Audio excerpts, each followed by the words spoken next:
সীমান্তে ১৫০ গজের মধ্যে কোনোভাবে ভারত কাঁটাতারের বেড়া নির্মাণ করতে পারবে না বলে সাফ জানিয়ে দিয়েছেন স্বরাষ্ট্র উপদেষ্টা অবসরপ্রাপ্ত লেফটেন্যান্ট জেনারেল জাহাঙ্গীর আলম চৌধুরী।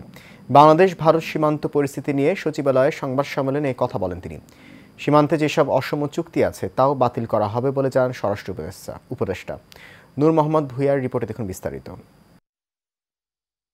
গেল ৫ আগস্ট আওয়ামী লীগ সরকার পতন ও শেখ হাসিনা ভারতে আশ্রয় নেওয়ার পর থেকেই শুরু হয় ঢাকা দিল্লি সম্পর্কের অবনতি।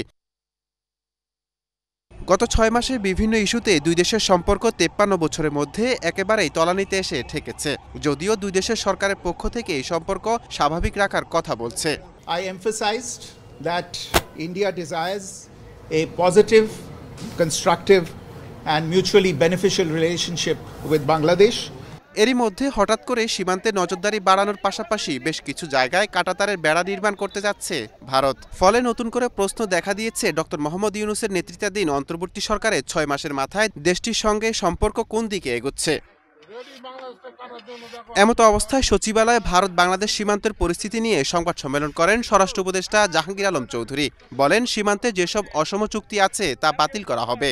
বিগত সরকারের আমলে ২০১০ সাল থেকে ২০২৩ সালের ভিতরে এরা কতগুলি অসম কাজ, যেটা মানে ইন্ডিয়ার করা উচিত হয় নাই, বাট আমাদের এই আগের সরকার তাদেরকে কতগুলি একটা সুযোগ দিয়েছে।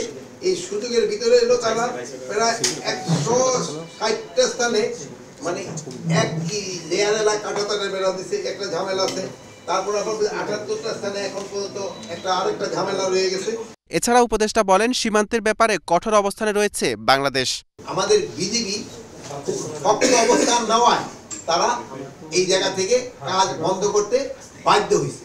কিন্তু এখানে একটা বড় সমস্যা হয়েছে, যেহেতু আগের সরকার এখানে কিছু কিছু জায়গায় তারা ইন রাইটিং তারা লিখিত দিয়ে গেছে, এই জায়গায় এটা করতে পারবা, এই জায়গায় এটা করতে পারবা, বাট যেগুলি তাদের দেওয়াটা উচিত হয় না। ০ থেকে ১৫০ গজের ভেতরে কোনো তৎপরতা চালানো যাবে না জানিয়ে জাহাঙ্গীর আলম চৌধুরী বলেন, ২-১ দিনের মধ্যে ভারতীয় হাইকমিশনকে তলব করবে পররাষ্ট্র মন্ত্রণালয়। আমরা এটা ফরেন মিনিস্ট্রি তো জানিয়েছি, হয়তো ফরেন মিনিস্ট্রি তাদের ওই হাইকমিশনারকে ডাকেই আজকে কি কাল হয়তো করতে পারে।